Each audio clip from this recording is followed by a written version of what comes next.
कि पन फूला भेजवली मैया। क्या पहले लोग घर घर जाके निमंत्रण देते थे, चाहे शादी हो चाहे मरनी हो, लोग दूर दूर तक घर में जाते थे। कोई मर जाता था तो इंतजार करते थे कि लोग आएंगे, शादी होता था तो लोग कार्ड लेके जाते थे। और अब तो वो परंपरा खत्म हो गई। कम से कम कार्ड के साथ आधा किलो लड्डू जरूर आता था कि नहीं? आजकल फोन का जमाना हो गया, फोन उठाए भैया आज मेरे ये है आपको आना है। पर कहते हैं ना कि हम अपनी परंपरा खुद बनाते हैं और खुद बिगाड़ते हैं। हम अपनी परंपरा खुद बनाते हैं और खुद बिगाड़ते हैं। आजकल के बिजी लाइफ में किसी को टाइम नहीं है। पर कहते हैं ना कि हम बदल सकते हैं, महामाई बदल नहीं सकती। तो सुनिएगा बड़ा प्यारा सा, माँ को हम लोग दुर्गा पूजा का न्योता देते हैं और कहते हैं क्या कि पन फूला न्योता भेजवली मैया, कि पन फूला न्योता भेजवली मैया। ए माई हो आवाज़े हमरा तोहके बोलवली मैया। ए माई हो आवाज़े हमरा तोहके बोलवली मैया। बोलिए लाल चुनरिया वाली की बोलिए। अभी जैसे डांस शुरू होगा आप लोगों को खूब एनर्जी आ जाएगी। क्या सही बोल रहा हूँ? सच है मगर कड़वा है। एनर्जी खुद ब खुद उन लोगों को देख के आप लोग आ जाता है। बोलिए सच्चे दरबार की। अच्छा जो अच्छी नियत लेके आए वो हाथ उठाइए। हाँ, जो बुरी नियत लेके आए नहीं उठाइए। हाँ, बुरी नियत लेके आए हैं आप लोग अच्छी नियत लेके आए हैं तो उठाइए जरा हाथ। अगर अच्छी नियत लेके आए तो उठाइए जरा। दरबार में इधर जितने बैठे जो अच्छी नियत लेके आए जरा उठाइए हाथ। हाँ, इधर वाले आप लोग अच्छी नियत लेके आए हैं या बुरी नियत लेके आए हैं? अच्छी नियत लेके आए हैं तो बोलिए लाल चुनरिया वाली की, बोलिए महामाई की। और बुलाएंगे दरबार में महामाई को कैसे?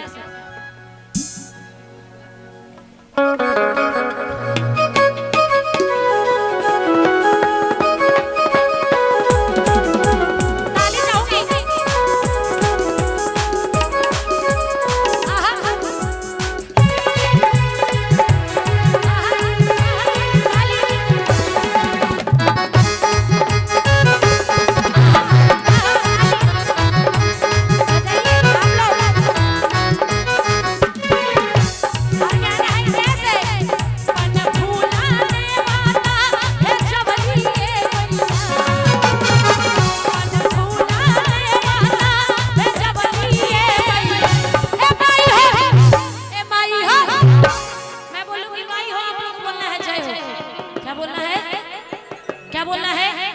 जय हो। ए माई हो, ए माई हो। जरा जोर से आप लोग आगे में खड़े होके अच्छा नहीं लग रहा। बोलिए सच्चे दरबार की।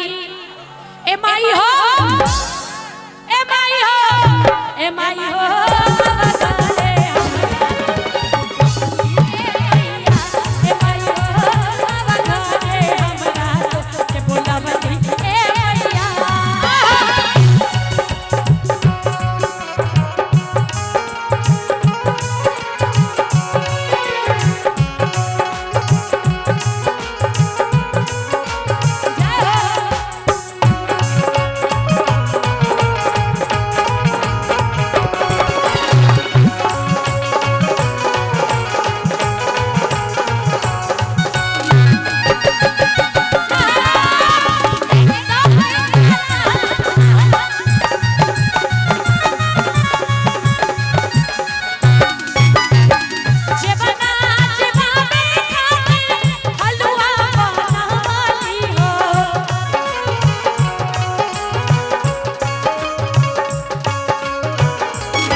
छप्पन गो भोगवा लगवलिए मैया,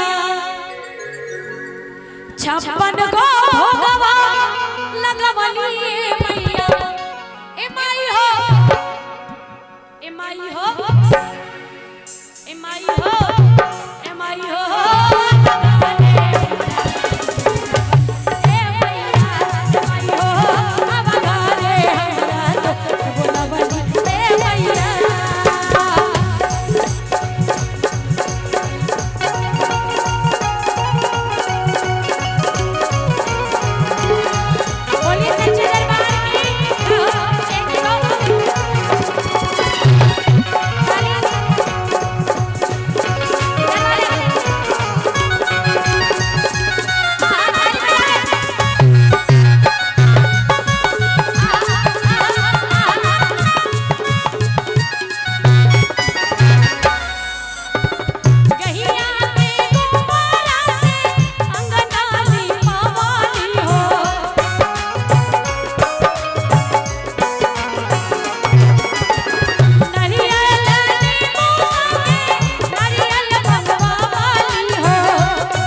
बोली मैया वैष्णो रानी की, बोली लाल चंद्रिया वाली की।